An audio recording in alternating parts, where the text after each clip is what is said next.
There is a real town in Sicily called Corleone. The films borrowed the name for a fictional crime family and turned it into the most beloved gangster story ever told. A world of dignified men in nice suits who lived by a code and never touched women or children. The real men from that world buried poison in the soil where families grew their food.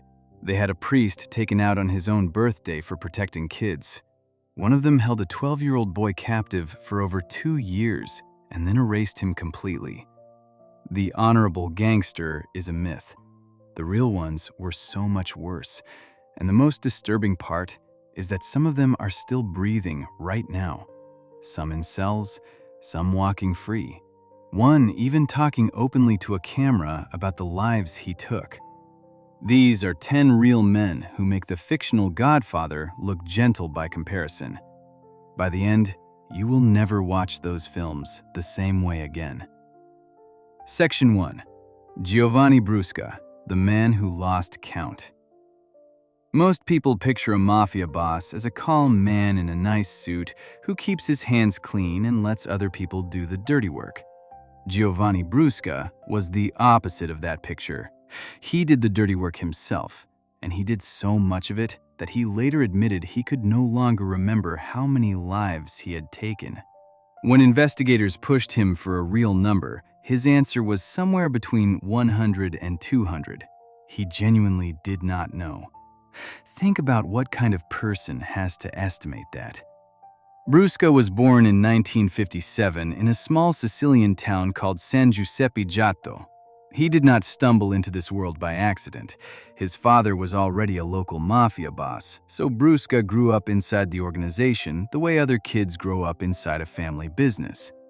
By the time he was a young man, he had attached himself to the most feared group in all of Sicily, the Corleonesi, and to its leader, Salvatore Rina, the man known across Italy as the boss of all bosses. Rina ran the mafia through fear, and Brusca became one of his most trusted and most violent men. People in Sicily had a grim nickname for him that translated to something close to the People Slaughterer. They did not give him that name for fun. To understand why Brusca matters, you first have to understand the man he is most remembered for taking down. His name was Giovanni Falcone, and he was the most important anti-mafia judge in the history of Italy. In the 1980s, Falcone organized a giant court case that put hundreds of mafia members behind bars at once. He was clever, fearless, and he understood the mafia better than anyone alive. To the bosses, he was the single biggest threat they had ever faced. So they decided to end him in a way the whole world would notice. That brings us to the 23rd of May 1992, on a stretch of motorway near the town of Capaci. Falcone was driving back from the airport with his wife and his police escort. What he did not know was that Brusca and his men had spent days packing a tunnel underneath the road with a massive load of explosives, roughly 400 kilograms of it. Brusca was waiting on a nearby hillside with a remote control and a pair of binoculars. As the cars passed over the hidden spot, he pressed the button. The blast tore a crater into the highway and could be felt for miles. Falcone lost his life that day, along with his wife, Francesca Morvillo, and 3 of the officers protecting them. It was not just a killing. It was a message to the entire Italian state, sent by the man on the hill with his thumb on a switch. Now, plenty of criminals have hurt powerful people. What separates Brusca from almost everyone else is what he did to a child. After the Capaci attack, one of the mafia men who had helped plan it decided to switch sides and work with the police. His name was Santino Di Matteo, and his cooperation could put people like Brusca away for life. Brusca wanted to punish him and silence him at the same time. So in late 1993, his men grabbed Santino's son, a boy of around 12 named Giuseppe Di Matteo. They took the child and hid him away. Their plan was simple and cruel. They would hold the boy until the father stopped talking. The father did not stop, and so the boy was kept hidden for an unthinkable length of time. More than 2 years, over 700 days. He was a child held in secret rooms and chained up, growing up in captivity while the adults around him argued over what to do with him. By the start of 1996, Brusca decided the boy was no longer useful. On Brusca's orders, in January of that year, the child's life was taken. Then, to make sure no trace of him would ever be found, his body was placed into a strong chemical that destroyed it completely. He was still just a teenager. He had done nothing. His only mistake was having a father who tried to do the right thing. This is the detail that should stay with you. The famous mafia bosses you have seen in films have rules. They talk about honor. They say they would never touch women or children. Brusca did the thing the movies always pretend is off limits, and he did it slowly, over years, to a boy who never had a chance. Brusca was finally caught in May 1996, just a few months after the child was gone, on the day he turned 39. After his arrest, he did something that still divides Italy to this day. He started talking. He became what Italians call a collaborator, a former criminal who gives evidence against his old organization in exchange for a lighter sentence. His information helped investigators understand how the mafia really worked, and it helped lock up other dangerous men. Because of those laws, he served only 25 years. In 2021, the gates opened and Giovanni Brusca walked out a free man. The reaction across Italy was fury. Falcone's own sister Maria spoke about how painful it was to see the man who took her brother get to live a quiet life. Many people felt that no amount of cooperation could ever balance out what this man had done. And yet, by the rules of the system he eventually helped, he was released. That tension between justice and information sits at the heart of his entire story. Brusca was a soldier who carried out orders from above, and the men who gave those orders had even bigger plans. Because the attack that ended Falcone was only the beginning.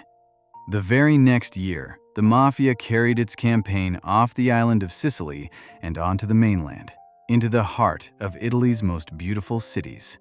And the man who lit that fuse is still locked away today. Section 2. Giuseppe Graviano and the year the Mafia attacked Italy itself. After the Mafia took down Judge Falcone in 1992, they did not stop.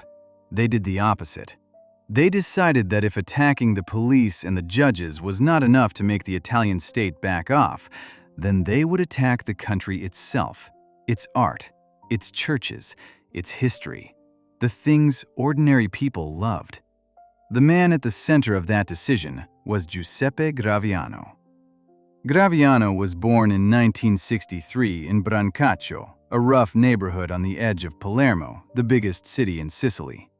Brancaccio was mafia territory through and through, and Graviano and his brothers grew up to run it. By his late 20s, he was already a boss, young, sharp, and completely loyal to Salvatore Riina, the same supreme leader the last section talked about. So when Riina decided to take the war to the mainland in 1993, Graviano was one of the men trusted to make it happen. Before we get to that, there is a murder you need to understand, because it tells you exactly what kind of man Graviano was. In Brancaccio, there was a priest named Don Pino Puglisi. He was not a political figure. He was a local parish priest who simply tried to keep neighborhood kids away from the Mafia. He opened a center where children could play and learn instead of running errands for criminals. He told people in his church, out loud, that the Mafia was wrong. For the bosses, this was a problem. A priest pulling children out of their pipeline was bad for business, and worse, he was making them look weak in their own backyard.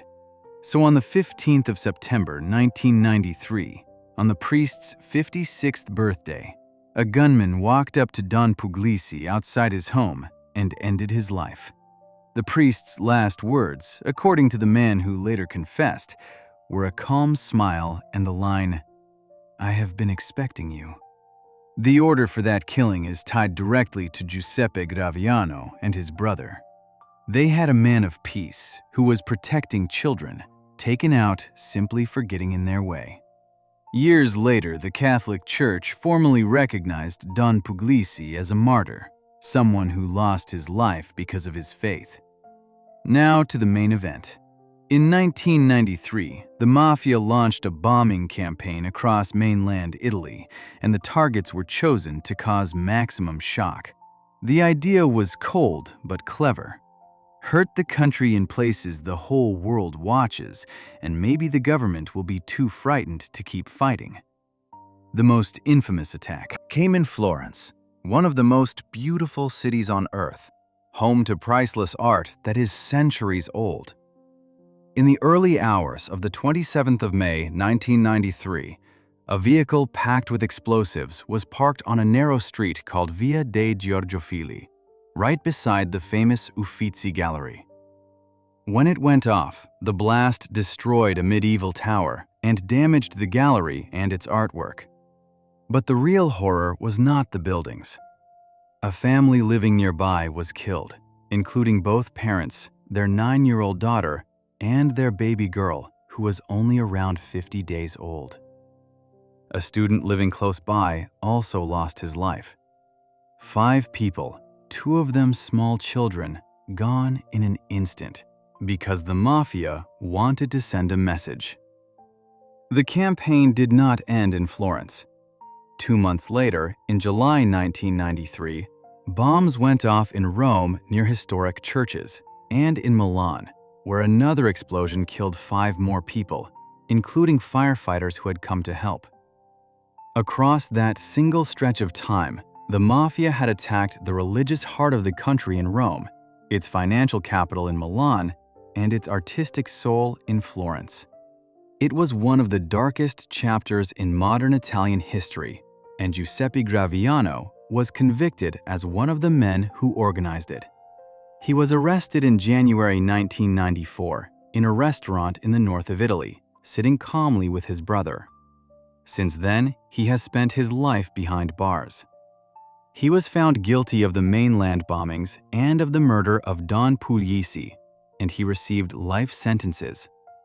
He is held under an extremely strict prison system that Italy reserves for its most dangerous Mafia members. Under this system, a prisoner is almost completely cut off from the outside world, with very limited visits and contact, specifically so that a boss cannot keep running his organization from inside his cell. It is the harshest confinement the Italian state has. What makes Graviano especially chilling is how ordinary he looks when he speaks.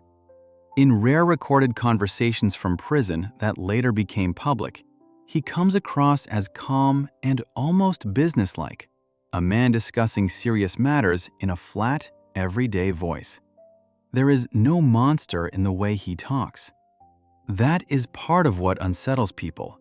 The man linked to dead children in Florence and a murdered priest in Palermo sounds on tape like someone chatting about the weather. It is a reminder that real-life criminals do not announce their evil with dramatic music. They often sound boringly normal, which is somehow worse. When you put Brusca and Graviano side by side, a pattern starts to appear. These were not lone wolves.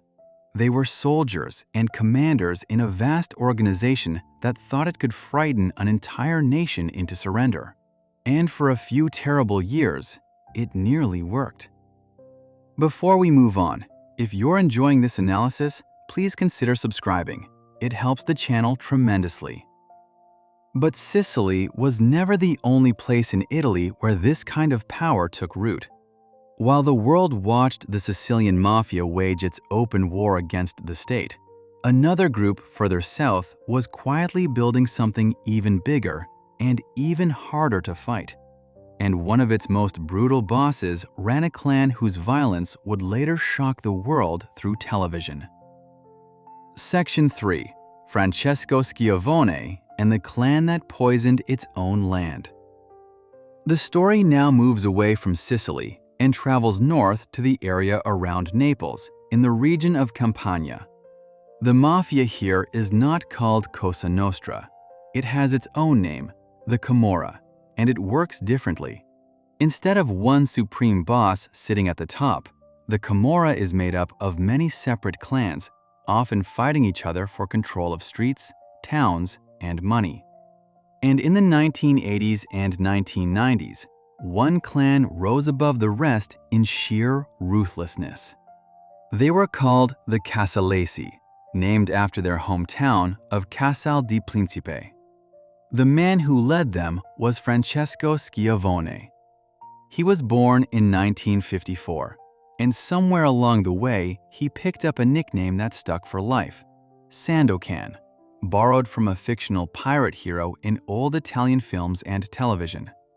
The name suited the image he liked to project, a fearless figure who answered to no one. But there was nothing heroic about how he ran his clan. Under Schiavone, the Casalesi became one of the wealthiest and most violent criminal groups in the whole country, and their reach went far beyond simple street crime. To understand what made Schiavone different, you have to understand what his clan actually did: make money. Because it was not just the usual mafia business. Yes, they controlled drugs and ran protection rackets, forcing local shops and builders to pay them just to be left alone. But their biggest and most damaging operation was something far less obvious and, in the long run, far more harmful. They got into the waste business. Companies all over Italy, including legitimate factories in the rich industrial north, produced enormous amounts of dangerous chemical waste. Getting rid of that waste the proper, legal way costs a lot of money. So the Casalesi offered to make it disappear cheaply. They would take the toxic material and simply dump it, burying it in fields, tipping it into quarries, mixing it into the ground where food was grown, and setting fire to mountains of it in the open air. The region around their home became so polluted, with so many fires burning poisoned material, that people gave it a haunting name. They called it the Land of Fires. For years, families in those towns breathed the smoke and lived on the contaminated ground, and many believe it damaged the health of an entire population. The clan made a fortune. The local people paid the price with the very air they breathed. This is what sets a boss like Schiavone apart from the polished criminals of the movies. The harm he caused was not limited to rivals or to people inside the criminal world. It spread out into ordinary homes, into the soil, into children who never had anything to do with the mafia. It was slow, invisible, and enormous. Of course, the Casalesi held their power the old-fashioned way, too, through fear and constant violence. The clan was responsible for a long list of attacks on rivals, on people who refused to pay, and on anyone who stood in their way. Their territory was ruled through terror so complete that for years most people were too frightened to even say the clan's name out loud. Schiavone spent part of his career as a fugitive, hiding from the law while still running his empire from the shadows. That ended in 1998, when police finally tracked him down and arrested him in a hidden room beneath a house in his hometown. But catching him was only the start. The real battle was proving in a court of law everything the clan had done. That battle became one of the largest criminal trials in Italian history. It was nicknamed the Spartacus trial, and it was a monster of a case. It ran for about 10 years and involved a huge number of defendants and an even larger number of witnesses. The sheer scale of it shows how deep the Casalesi network went. When the verdicts finally came, Schiavone was found guilty and handed a sentence of life behind bars. Like the Sicilian bosses before him, he was placed under Italy's harshest prison system, the one designed to cut a boss off so completely from the outside world that he can no longer give orders to his men. He has remained locked away ever since. There is one more reason the Casalesi became known far beyond Italy, and it is the reason the last section ended by mentioning television. In 2006, a young writer named Roberto Saviano published a book that exposed the inner workings of the Camorra and the Casalesi clan in shocking detail. The book was a worldwide success, and it was later turned into a film and a long-running television series watched around the globe. But telling the truth came at a terrible cost. After the book came out, the writer received so many threats that he was placed under round-the-clock police protection, and he has been forced to live that way, guarded and on the move, for many years since. Think about that. A man wrote down the facts, and the facts alone were dangerous enough that he could never live a normal life again. That is the kind of power Schiavone's world held. So far, every boss in this list was eventually caught, whether quickly or after years on the run. But the Camorra and its neighbors produced men who took hiding to an almost unbelievable level. Men who vanished so completely that the police chased them for over a decade while they lived in secret rooms built right under everyone's feet. One of them stayed hidden for so long in a bunker so well concealed that his capture became one of the most astonishing manhunt endings Italy had ever seen. Section 4. Michele Zagaria and the boss who lived underground. That man is Michele Zagaria, and he came from the very same clan as Francesco Schiavone, the Casalesi. He was born in 1958 in Casapesenna, a small town right next to the clan's home base. While Schiavone was the public face, the pirate figure with the dramatic nickname, Zagaria was the quiet one, the boss who preferred the shadows. And he stayed in those shadows for an astonishing length of time. Zagaria rose to become one of the top leaders of the Casalesi during the years when the clan was at its most powerful and most violent. He was deeply involved in the same operations that made the clan rich and feared: the construction rackets, the control over public building contracts, and the broader business of forcing entire communities to bend to the clan's will. Where there was money to be made in concrete and roads and government projects, the Casalesi found a way to take their cut, and Zagaria was one of the men making sure that happened. But the reason his name is remembered is not really the crimes themselves. Many bosses committed similar crimes. What made Zagaria famous was his ability to disappear. He went on the run in the mid-1990s, around the same time the law was closing in on the rest of the clan's leadership. And once he vanished, he simply would not be found. Years passed, then more years. The police knew roughly where he was. They were almost certain he never left his home territory, that he stayed within a small area of familiar towns where everyone knew him and almost no one would dare betray him. But knowing the area and actually putting hands on the man are two completely different things. Zagaria became one of Italy's most wanted fugitives, and the manhunt stretched on for about 16 years. Think about what 16 years on the run actually means. It is not a man sleeping rough in the woods. It is a man living in plain sight, protected by a wall of silence, moving between safe houses, supported by a network of people too loyal or too frightened to give him up. During all those years, Zagaria was still believed to be helping run the clan, giving orders that traveled out through trusted go-betweens, while he himself stayed invisible. The state was effectively powerless to grab him, even though he had never really gone anywhere. How does a man stay hidden for that long in his own backyard? The answer came in December 2011, and it stunned the country.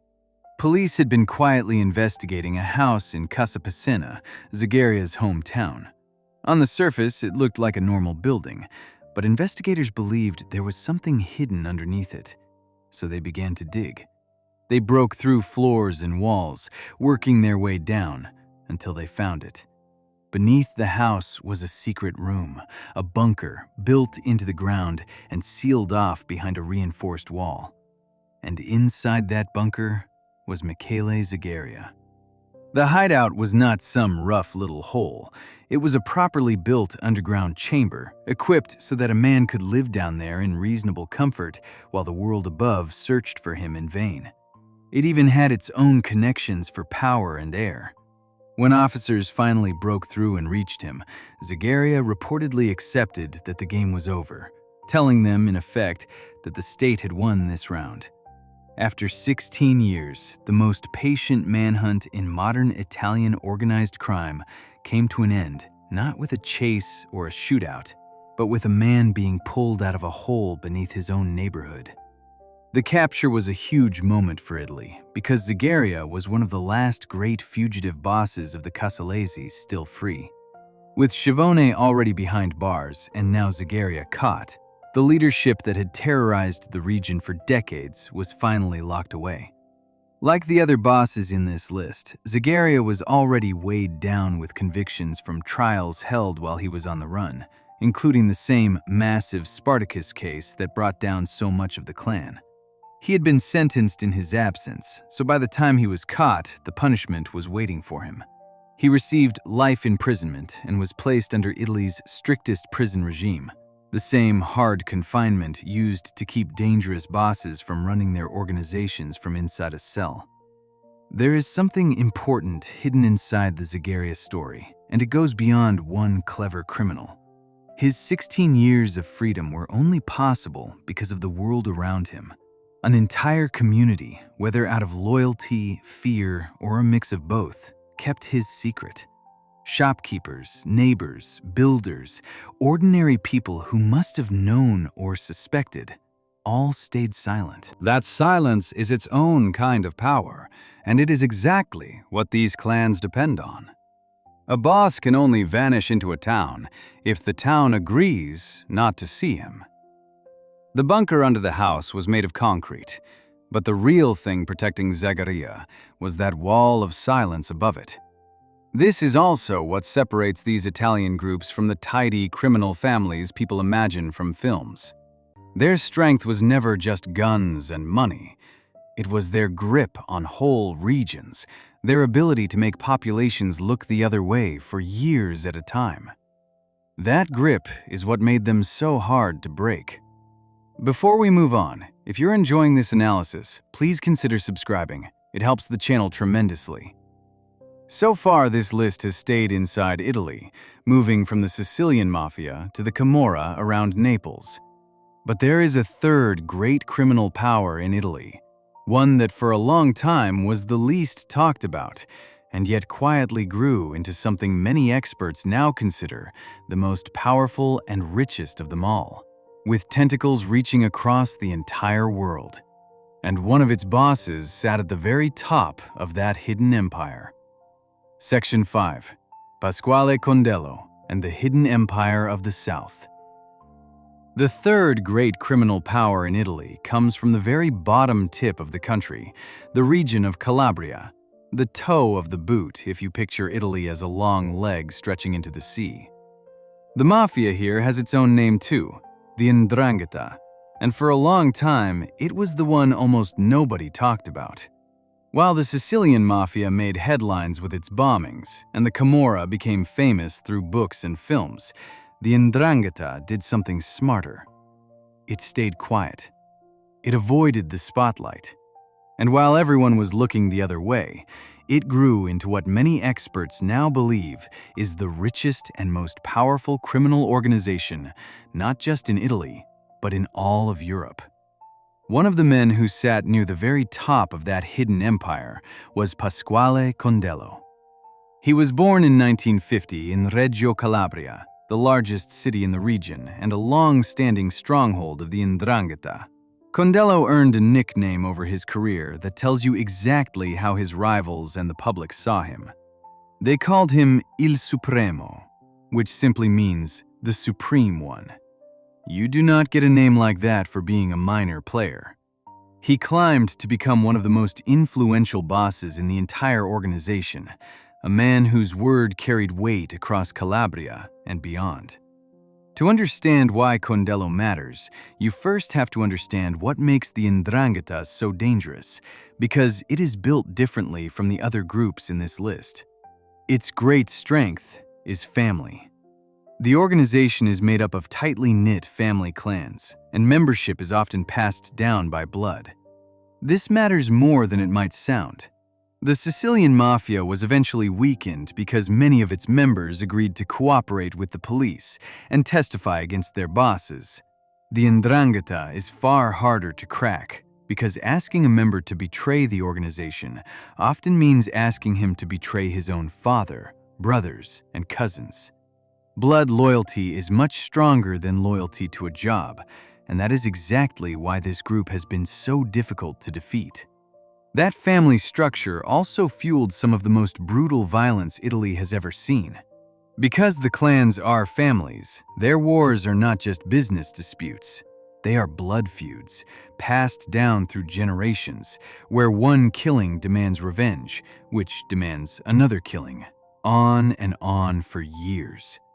Reggio Calabria lived through exactly this kind of war. A long and savage conflict between rival clans that left a staggering number of people dead over the course of the 1980s and into the 1990s.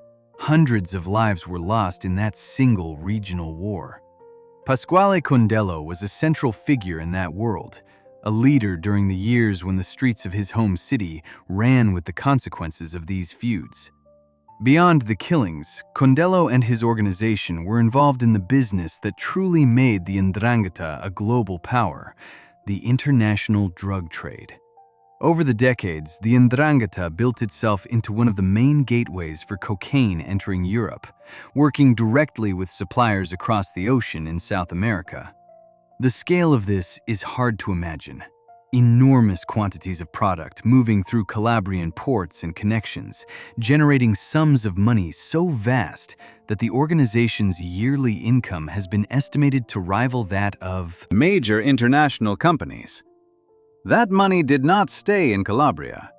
It was washed clean and pushed into businesses, properties, and investments all over Italy, across Europe, and around the world. This is the part most people miss. While the public pictured the 'Ndrangheta as a backward group of country criminals in a poor southern region, it was quietly becoming one of the most sophisticated money-making machines in the criminal world. Condello, like the bosses before him in this list, spent a long stretch of his career as a fugitive, running the organization while hiding from the law. He managed to stay free for around 2 decades, an incredible run, made possible by the same wall of silence and family protection that shields so many of these bosses. He was one of Italy's most wanted men for years, his name near the very top of the list of fugitives the state most wanted to capture. His time on the run finally ended in February 2008. Police tracked him down and arrested him in his home region, bringing in a man who had topped the wanted lists for years. His capture was treated as a major victory for the Italian state, the removal of one of the most important bosses of an organization that had spent decades operating in the shadows. After his arrest, the courts dealt with the long record of accusations against him, and he was convicted and sentenced to life imprisonment for his role at the head of his clan and for the crimes tied to it. What the Condello story really teaches is a lesson about misdirection. For years, the loudest mafia got the most attention. The bombs in Sicily and the burning waste fields near Naples filled the news, and the world treated those as the main threat. Meanwhile, the quietest of the 3 groups was building the biggest empire of all, precisely because it refused to make noise. The 'Ndrangheta understood something the others did not. Real power does not always announce itself. Sometimes the most dangerous force in the room is the one that has learned how to stay invisible while everyone watches someone else. This brings the Italian chapter of the list toward its close, but not before one final point. The 'Ndrangheta did not just dominate Calabria. Its clans planted themselves in the wealthy north of Italy and in countries far beyond Italy's borders. And the men who ran those operations were every bit as ruthless as the old bosses of the South. One such boss became the central target of a courtroom battle so enormous that it dwarfed almost every mafia trial that came before it. Section 6. Luigi Mancuso and the biggest mafia trial in decades. The courtroom battle centers on a man named Luigi Mancuso, and to understand him, you have to understand his name. Because in Calabria, the name Mancuso carries enormous weight. He was born in the mid-1950s and came from one of the oldest and most powerful family clans of the 'Ndrangheta, based in the province of Vibo Valentia. This was not a man who had to fight his way up from nothing. He was born into criminal royalty, into a dynasty that had ruled its corner of Calabria for generations. The family was so dominant in its area that for a long time their grip on the region was almost total. Luigi Mancuso became one of the most important leaders this dynasty ever produced. People sometimes referred to him with a nickname that translates to something like the Uncle, a sign of his standing as a senior figure who others looked up to and answered to. Over a long career, he sat at the head of a clan involved in the full range of 'Ndrangheta business, the drug trafficking that connected Calabria to suppliers across the ocean, the control of local economies, and the steady, patient extension of the family's influence into legitimate business and public life.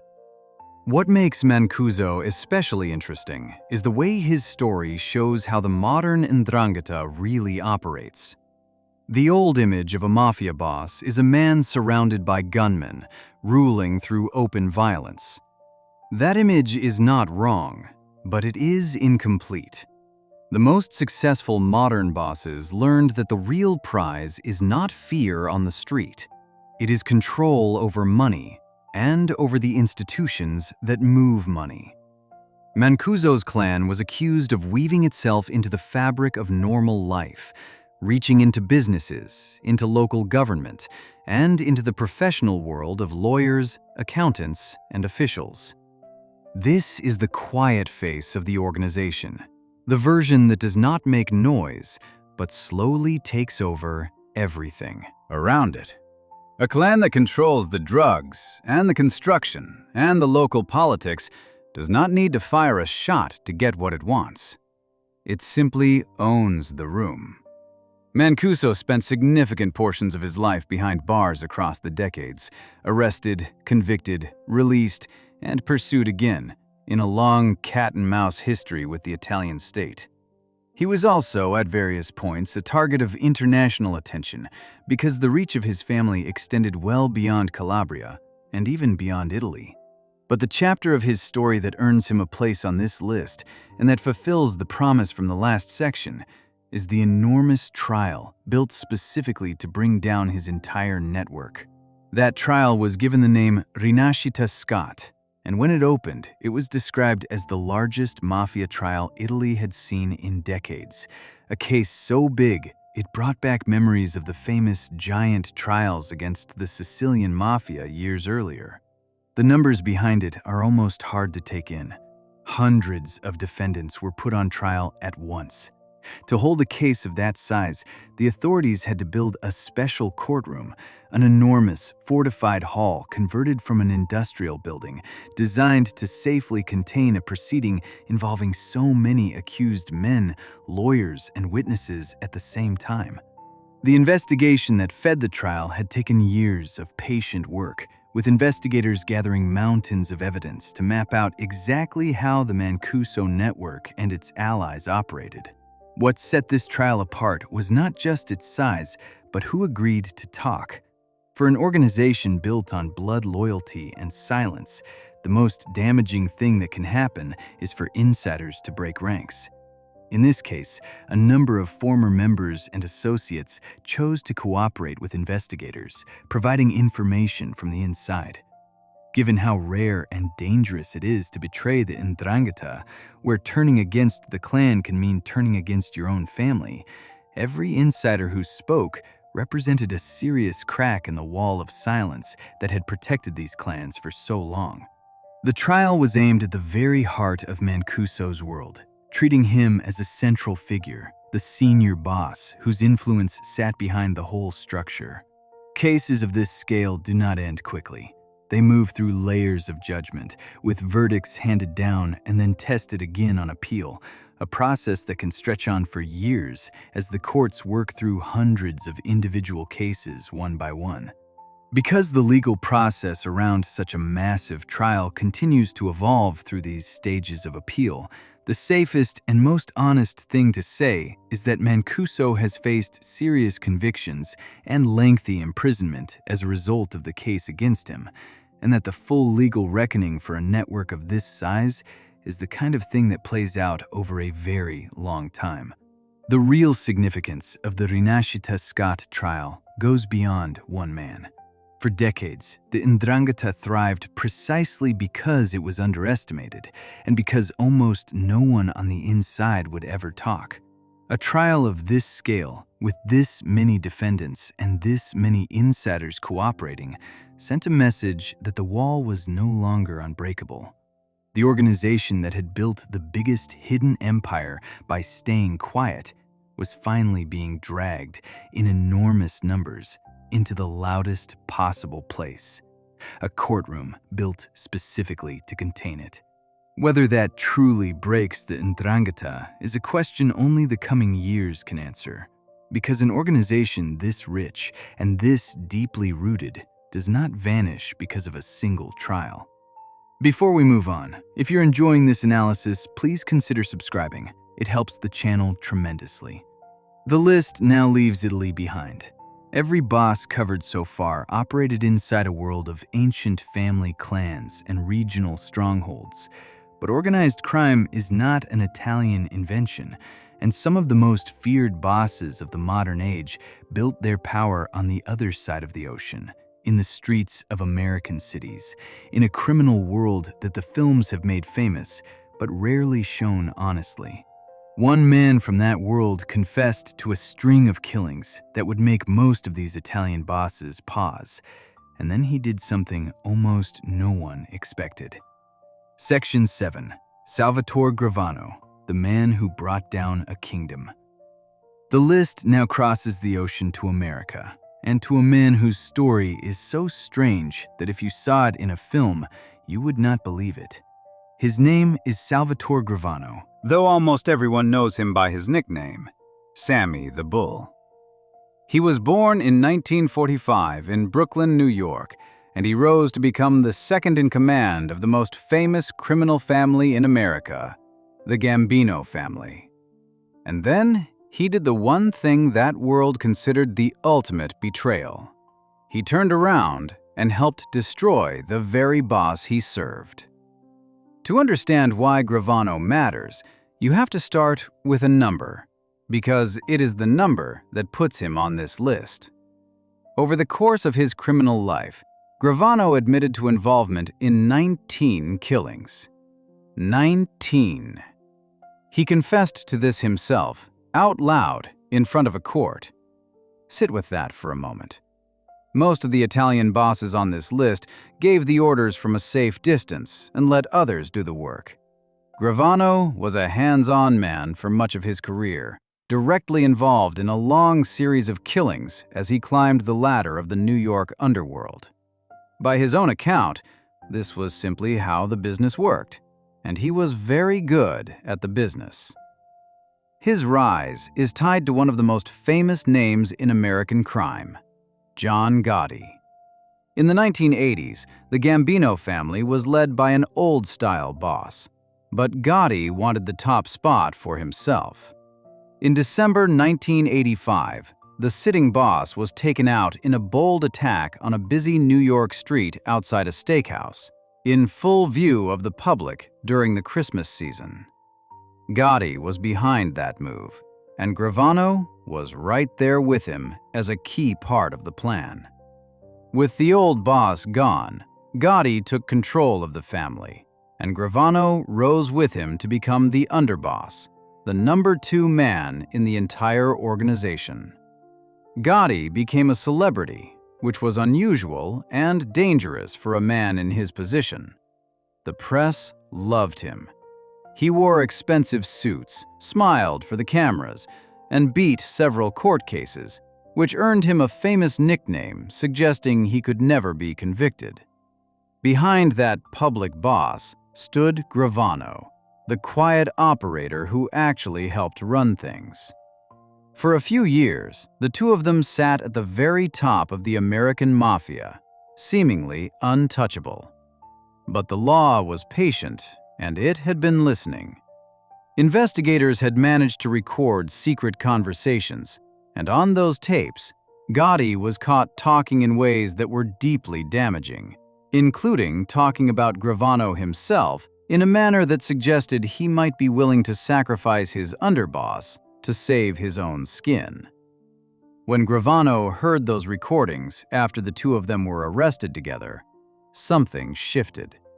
He came to believe that his boss was preparing to betray him, to pin crimes on him and let him take the fall. So Gravano made a decision that shook the criminal world to its core.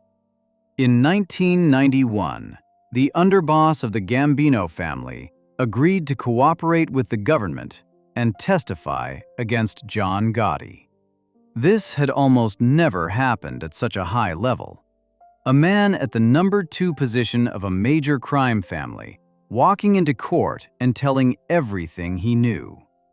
Gravano took the witness stand and laid out the inner workings of the organization in detail, describing the killings, the structure, and Gotti's role at the top. His testimony was the key that finally unlocked the case. In 1992, John Gotti was convicted and sent to prison for the rest of his life, where he later died.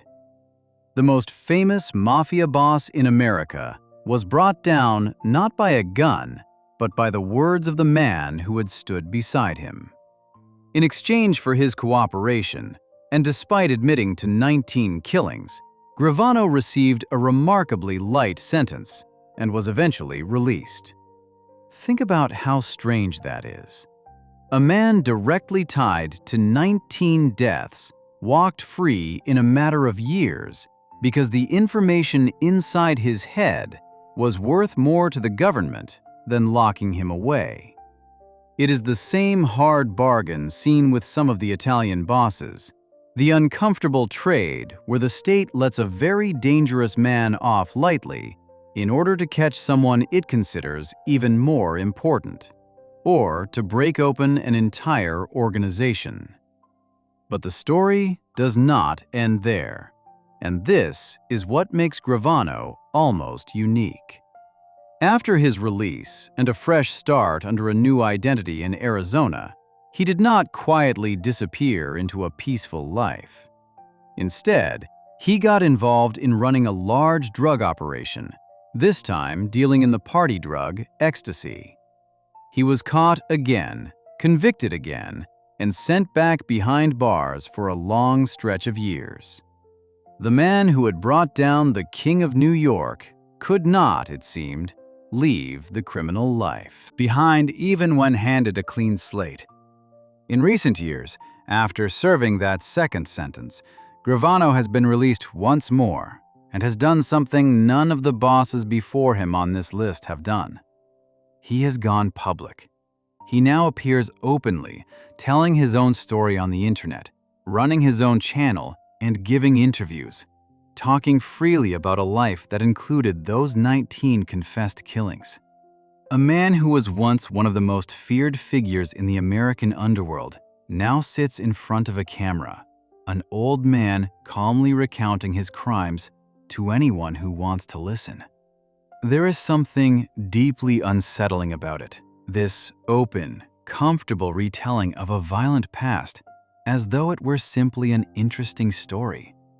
Gravano was the betrayer, the insider who brought the whole house down from within. But the boss he betrayed was not the only powerful figure New York produced.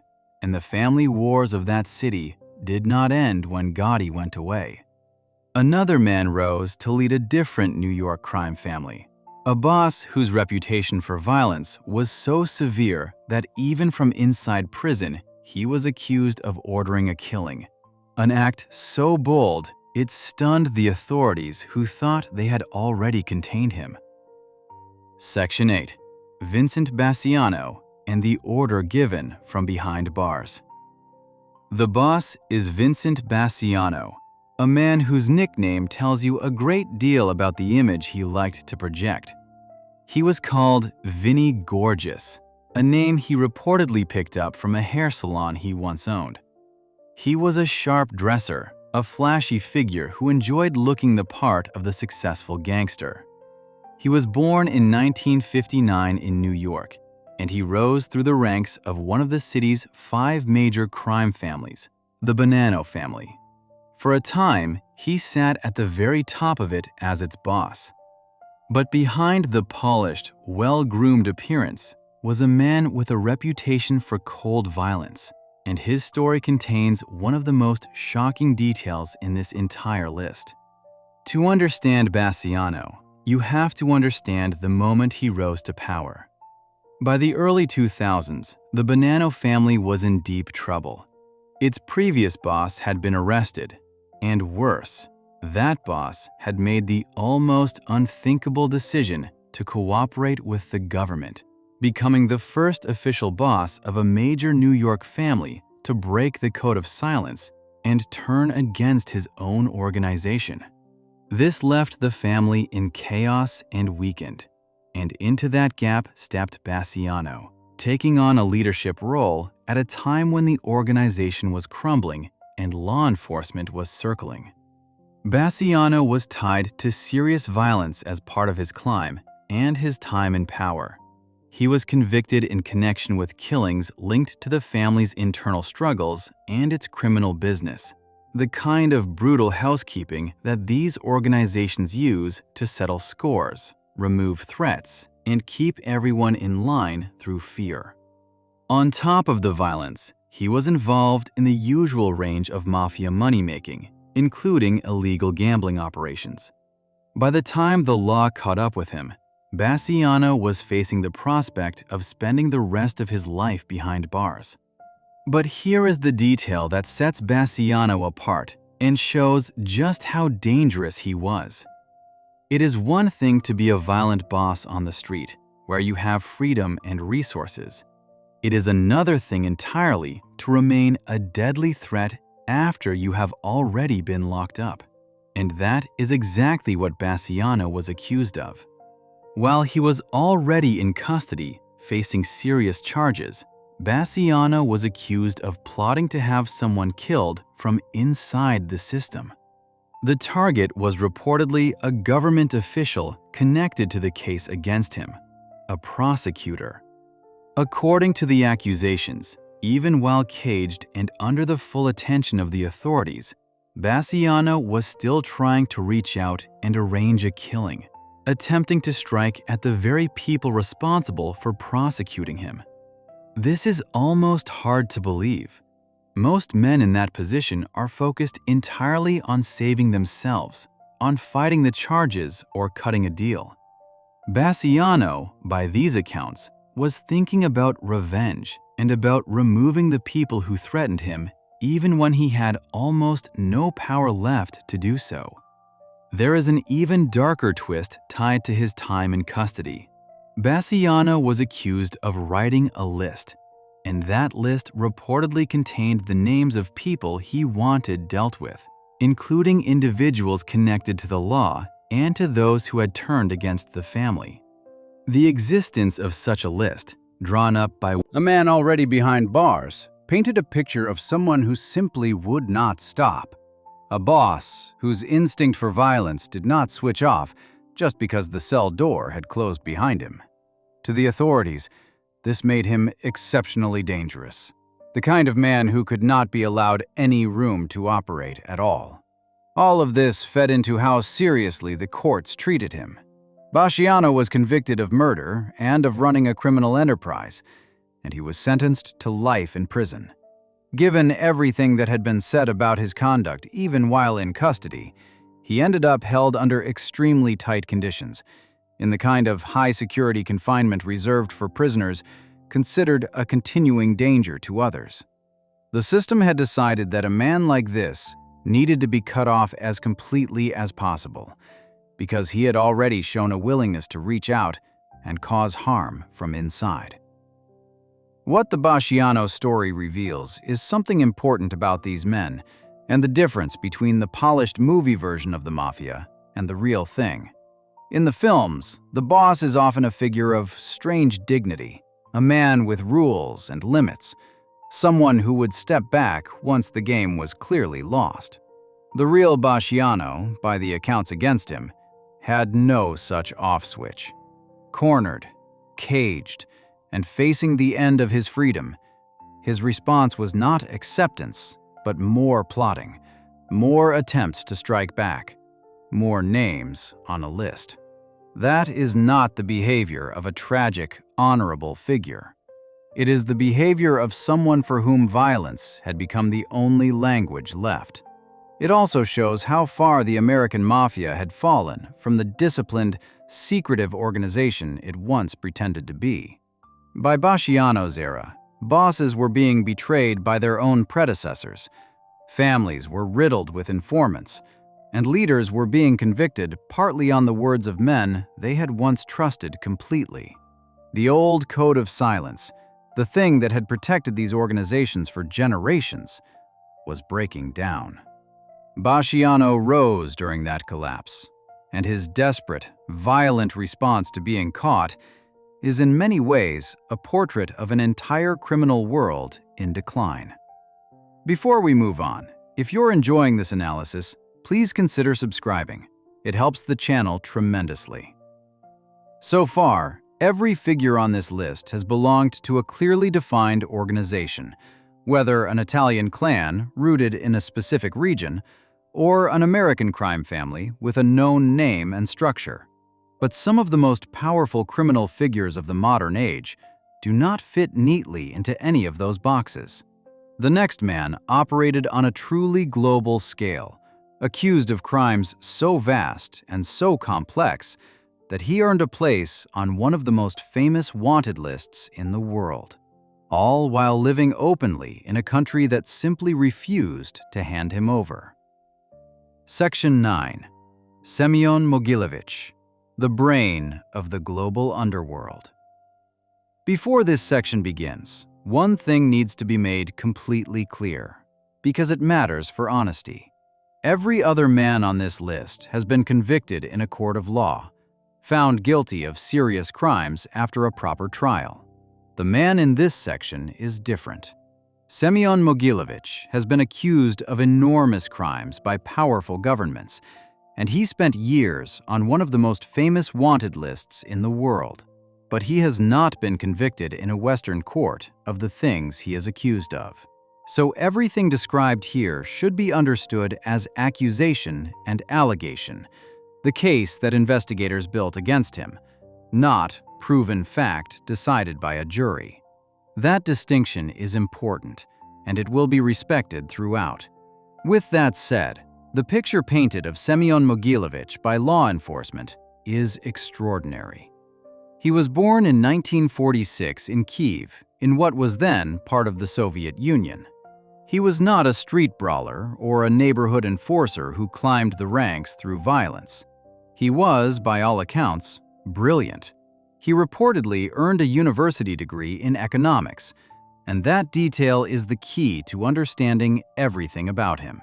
While the bosses earlier in this list ruled through fear, territory, and bloodshed, Mogilevich is described as ruling through intelligence, through complex financial schemes so sophisticated that they could move staggering amounts of money around the world while staying hidden in plain sight. Investigators reportedly gave him a fitting nickname, the Brainy Don, a boss whose greatest weapon was his mind. The organization he is accused of building was unlike regional clans and family crime groups covered so far. It was global. According to the case against him, His network stretched across many countries and many types of crime at once, a sprawling web of business fronts and shadow companies that allowed illegal money and legitimate money to mix together until no one could tell which was which. This is the modern face of organized crime at its most advanced. Less about men with weapons on a corner and more about wire transfers, fake companies, and financial tricks that ordinary people could never hope to follow. The accusation that put Mogilevich on the world stage involved a large scheme on the American stock market. The case alleged that he was behind a complicated fraud involving a company used to trick investors and pump up the value of worthless shares before the whole thing collapsed, costing ordinary investors a great deal of money. The scheme, as described by investigators, was a textbook example of his alleged method. No violence on the surface, just a clever and dishonest manipulation of the financial system that left a trail of victims who never even saw his face. Based on these allegations, American authorities formally charged him, and he became a wanted man. His reputation grew to the point that he earned a place on the most famous wanted list of all, the list of top fugitives maintained by American federal investigators, the same kind of list that has featured the most hunted criminals in the country's history. Being placed there marked him as someone the authorities considered an exceptionally serious and high-priority target, a man they badly wanted to bring to justice. Yet, for all that effort, they could not get their hands on him, and the reason why is the heart of his story. Mogilevich has lived for many years in Russia, and Russia, as a matter of policy, does not hand over its own citizens to face charges in other countries. This single fact made him almost untouchable. The authorities who wanted him could shout as loudly as they liked, could put his face on their most wanted list, could build their case in painstaking detail. But as long as he remained inside the protection of a country that would not extradite him, he was effectively beyond their reach. It is a frustrating kind of freedom, a man living openly, reportedly in comfort, while a powerful government on the other side of the world is left unable to do anything about it. This is what makes Mogilevich a fitting and unsettling figure to consider. The classic mafia boss is defined by territory, by the streets and towns he controls, by the threat of violence he can bring down on rivals and victims. Mogilevich, by the accusations against him, represents something newer and in some ways more frightening. His territory was the global financial system itself. His weapon was not a gun, but a calculator and a network of hidden companies. His victims were often people he never met, ordinary investors halfway around the world who simply lost their money to a scheme they never understood. And his shield was not a wall of loyal soldiers, but the borders of a nation that would not give him up. It is worth pausing on why this kind of figure can feel scarier than a traditional gangster. A violent street boss is terrifying, but he is also visible. You can see the harm, point to the crimes, build a case, and lock him away. A man like Mogilevich is accused of operating in the shadows of legitimate business, where the line between a clever deal and a crime is blurry and hard to prove, where the money disappears into a maze that takes investigators years to map. If the accusations against him are true, then he managed to cause enormous harm while staying so far from the actual damage that no court could ever quite reach him. That is a different kind of power, and arguably a more durable one. Whether the full truth about Semyon Mogilevich will ever be tested in a courtroom remains unknown, and so he stays, exactly where the honest version of this story must leave him, as a man accused of vast crimes, never convicted of them in the West, living free under the protection of a country that will not let him go. The list now returns one final time to where it began, to the ancient clans of southern Italy, for a closing figure who connects directly to the very first boss covered, a man from the most violent era of the Sicilian Mafia, who was at the side of the supreme leader during the years when the organization declared open war on the state itself. Section 10. Leoluca Bagarella and the last of the old guard. The list ends where it started, deep inside the Sicilian Mafia, with a man whose life connects almost every thread that has run through this entire story. His name is Leoluca Bagarella, and he was born in 1942 in Corleone, a name that should sound familiar.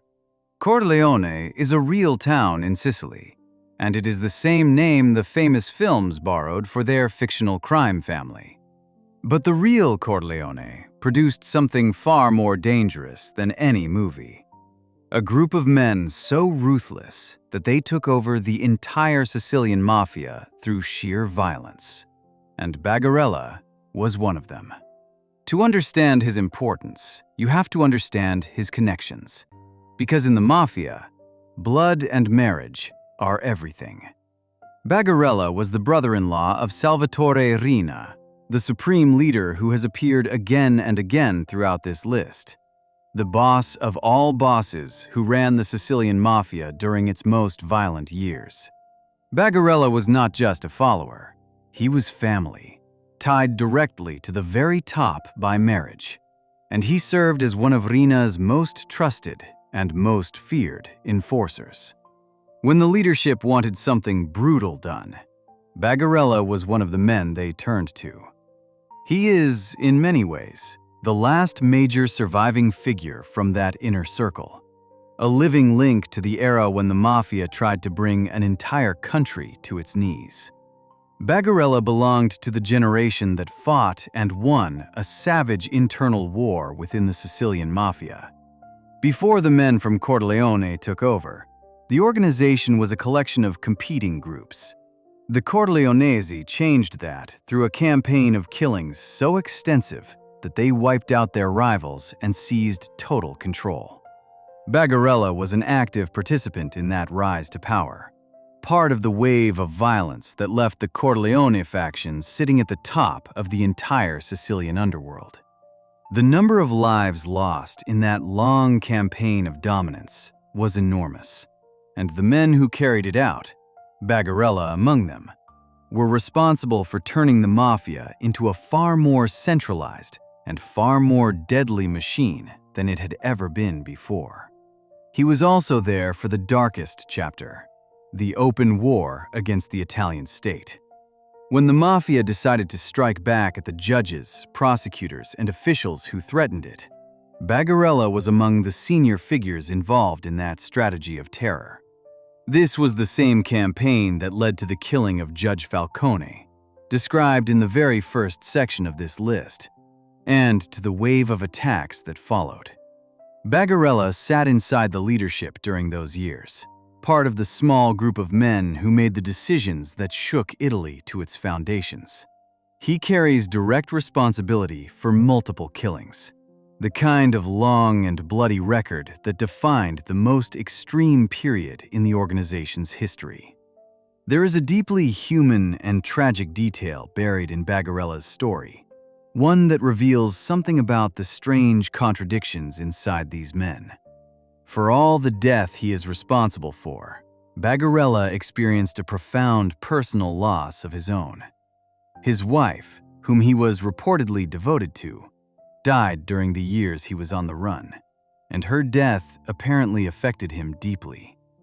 It is a jarring thing to consider, a man capable of ordering and carrying out the killings of others, including the strategy that led to dead children, while also being capable of genuine grief over the loss of someone he loved. It does not excuse anything, but it is a reminder that these were not cartoon villains. They were real people with families and feelings, who nonetheless chose to do monstrous things. That combination, ordinary human emotion sitting alongside extraordinary cruelty, is in some ways more disturbing than pure evil would be. Bagarella spent years as a fugitive before the law finally caught up with him. He was arrested in the mid-1990s, in the same general period when the great Sicilian bosses were being hunted down one after another, following the public outrage over their attacks on the state. After his capture, the courts dealt with his long record, and he was convicted and given life imprisonment for his many crimes. Like the other most dangerous bosses on this list, he was placed under Italy's strictest prison regime, the hard confinement designed to cut a boss off so completely from the world that he can never again give an order or run his organization from inside. He has remained locked away under those conditions for many years.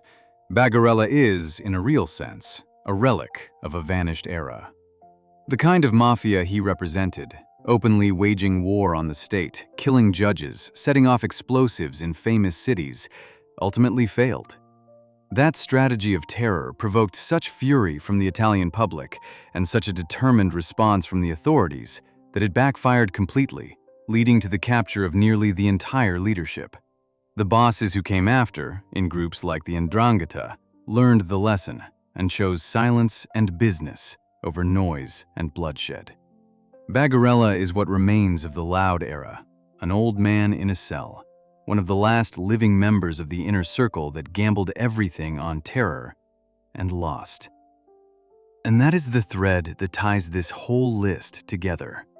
Every one of these men, from the Sicilian enforcers to the American bosses to the global financier, shared one thing. They were nothing like the dignified, almost noble figures the famous films taught the world to imagine. The real versions dealt in poisoned land, murdered priests, dead children, betrayal, and schemes that ruined the lives of strangers they never met. The myth of the honorable gangster is exactly that, a myth. A story we tell ourselves because the truth is harder to look at. If you enjoyed this breakdown, make sure to subscribe. Thanks for watching, and I'll see you in the next one.